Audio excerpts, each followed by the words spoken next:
요즘은 건강을 위해 식단에 신경을 써서 채소, 과일, 견과류 및 잡곡 등으로 식단을 짜는 분들이 많아졌지요. 시장에 가면 신선하고 맛있고 영양가 많은 과일, 채소가 입맛을 당기게 하는데요. 신선한 채소, 알찬 잡곡들은 어떻게 섭취하느냐에 따라 건강에 이로울 수도 건강에 해로울 수도 있습니다. 오늘은 잡곡을 섞어 먹으면 어떤 성분 때문에 좋은지, 어느 경우에 독이 되어 건강을 해치게 되는지 대해 알아보고, 우리가 자주 먹는 맛있고 신선한 과일, 채소에 대해서도 알아보겠습니다. 잡곡밥에는 잡곡 종류에 따라 여러 영양소들이 함유되어 있는데요. 백미에는 186g 1인분에는 53g의 탄수화물, 단백질 4.4g, 지방 0.4g, 기타 비타민 등 무기물질을 함유하고 있습니다. 보통 탄수화물인 전분이 대부분을 차지하고 있는데요. 잡곡들은 백미에 비해 탄수화물이 천천히 흡수되고 흡수율 또한 적어 혈당을 서서히 올립니다. 하지만 흰쌀밥, 흰빵 등은 섭취 후 빠른 탄수화물 흡수로 인하여 혈당이 급격히 올라 건강에 아주 좋지 않아요. 잡곡밥은 그래서 혈당에 민감한 당뇨 환자들에겐 더할 나위 없이 좋은 식단이 됩니다. 잡곡에는 항산화, 항노화 작용을 하는 안토시아닌, 폴리페놀 및 천연 에스트로겐인 이소플라본, 칼슘, 아연 등등 여러 비타민과 미네랄 등이 함유되어 있어 건강에 필요한 영양소는 모두 있는 것 같아요. 하지만 몸에 좋으면서도 건강에 해를 끼칠 수 있는 성분이 있는데요. 바로 식이섬유입니다. 섬유질은 대변의 부피를 늘리고 부드럽게 하여 변비를 예방합니다. 또한 장내 유익한 박테리아를 공급하여 건강한 장내 미생물 균형을 맞춰주고요. 섬유질 많은 잡곡을 섭취하였을 경우 포만감을 주어 식욕을 조절하고 체중 감소에 효과를 보이기도 하죠. 어린이의 경우에는 특히 귀리, 완두콩, 현미 등 곡류에 많은 불용성 식이섬유를 많이 섭취하면 장에서 식이섬유가 유해물질만 흡착해서 배변만 하는 게 아니고 몸에 좋은 미네랄까지 함께 배변하게 되어 영양소 손실이 많아지고요. 불용성 식이섬유를 많이 섭취하면 포만감으로 필요한 식사량보다 적게 섭취하고 영양결핍 우려가 있을 수도 있어 조심해야 합니다.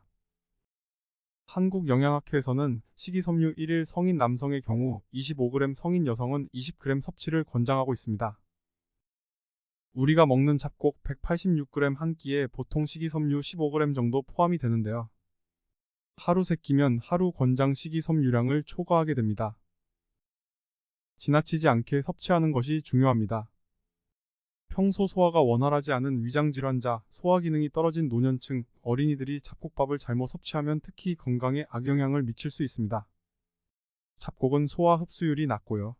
식이섬유가 대장에서 가스를 생성시키고 장을 자극하기 때문입니다. 너무 많은 잡곡을 섞어 먹는 것은 좋지 않습니다. 백미와 잡곡은 7:3 비율로 섞어 먹는 것이 제일 좋다고 합니다. 소화력이 약해지는 노년층과 6세 미만의 영유아들은 비율을 더 낮춰서 백미와 잡곡을 9:1로 섞어서 밥을 지어 먹는 게 좋다고 합니다. 위염이나 장염 이런 질환이 있다면 잡곡보다는 백미를 먹는 게 소화가 잘 돼서 치료에 도움이 됩니다. 또한 자신의 체질에 맞지 않는 잡곡은 제외하고 드시는 것이 좋아요. 그렇지 않으면 섭취할 경우 소화 흡수율이 떨어질 우려가 있기 때문입니다. 이제는 채소, 과일에 대해 알아볼까요? 식이섬유가 많은 채소, 과일 등이 장에 좋고 몸에 좋은 거는 다들 아시죠? 장은 영양소의 소화와 흡수를 담당하는 인체의 필수적인 부분입니다. 또한 장내에는 마이크로바이옴으로 알려진 수조 개의 미생물이 살고 있습니다. 장내 마이크로바이옴은 장과 전체 몸의 건강을 유지하는 데 중요한 역할을 합니다. 장내 마이크로바이옴은 우리 몸이 소화할 수 없는 식이섬유 및 기타 복합 탄수화물을 분해하고 발효시켜 건강에 필수적인 영양소를 흡수하고 배변하게 합니다. 장내 마이크로바이옴은 면역 체계와 소통하며 균형을 유지하는 데 중요한 역할을 합니다.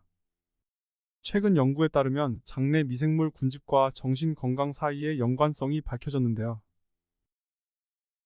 장은 기분이나 불안 및 스트레스에 영향을 미치는 세로토닌, 도파민 및 가버를 포함한 신경 전달 물질을 생성하고, 장내 마이크로바이옴은 이러한 신경 전달 물질을 생성하는 역할을 하며 균형이 깨지면 정신 건강 문제가 발생할 수 있다고 합니다. 또한 장내 마이크로바이옴은 종류별 비율 구성에 따라 비만 및 기타 대사 장애가 올 수도 있다고 합니다. 장내 마이크로바이옴은 염증성 장 질환, 대장암 및 제2형 당뇨병을 비롯한 다양한 질병의 예방과 관련이 있는데요. 건강한 장내 마이크로바이옴은 염증을 줄이고 유해한 박테리아가 증식하는 것을 방지하며 장내벽을 튼튼하게 보호합니다. 그러면 이제 야채가 우리 몸에 얼마나 좋은지 이야기해볼까요? 야채는 건강하고 균형 잡힌 식단의 중요한 식재료입니다.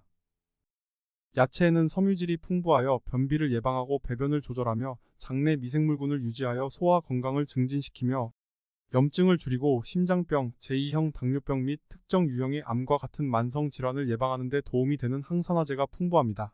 또한 야채는 칼로리가 낮고 섬유질이 많기 때문에 체중 감량에 큰 도움이 됩니다. 야채에는 비타민과 항산화제가 풍부하여 활성산소로부터 피부를 보호하고 건강한 피부를 유지하는 데 도움이 됩니다.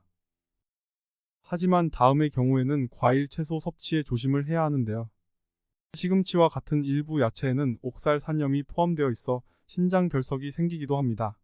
하지만 다양한 야채를 섭취하고 물을 충분히 마시면 괜찮아요. 콩팥에 문제가 있는 환자 및 기능이 떨어지시는 분들은 칼륨 섭취에 조심해야 하는데요. 칼륨은 체액 균형, 신경 및 근육 기능, 혈압 조절을 포함하여 많은 신체 기능에 중요한 역할을 하는 필수 미네랄입니다. 그러나 너무 많은 칼륨을 섭취하면 혈중 칼륨 수치가 높은 상태인 고칼륨 혈증을 유발할 수 있습니다. 근육이 쇠약해지고 메스꺼움, 불규칙한 심장 박동, 심한 경우 마비 또는 심정지까지 올 수 있습니다. 칼륨이 많은 과채류는 바나나, 토마토, 고구마, 키위, 시금치, 부추, 상추가 있고요. 감도 칼륨 함량이 높습니다. 칼륨 섭취를 줄이기 위해 예전부터 우리 어머님들이 하셨던 방식이 있는데요. 바로 채소의 경우 독소나 쓴맛을 우려낼 때 살짝 데치거나 물에 담가 놓는 것이죠. 그렇게 하면 30에서 50%의 칼륨 섭취를 줄일 수 있습니다. 요즘은 나트륨을 줄이기 위해 저염 소금이나 저염 간장을 섭취하고 계시는 분들이 많은데요. 일반 간장에는 나트륨 1000mg, 칼륨 38mg, 저염 간장에는 나트륨 573mg, 칼륨 56mg으로 칼륨의 비중이 엄청 많아 신장이 약한 분들은 저염 소금 섭취에 조심해야 합니다. 오늘은 여기까지입니다. 오늘 영상이 도움이 되셨다면 소중한 분들께 이 영상을 공유해주세요.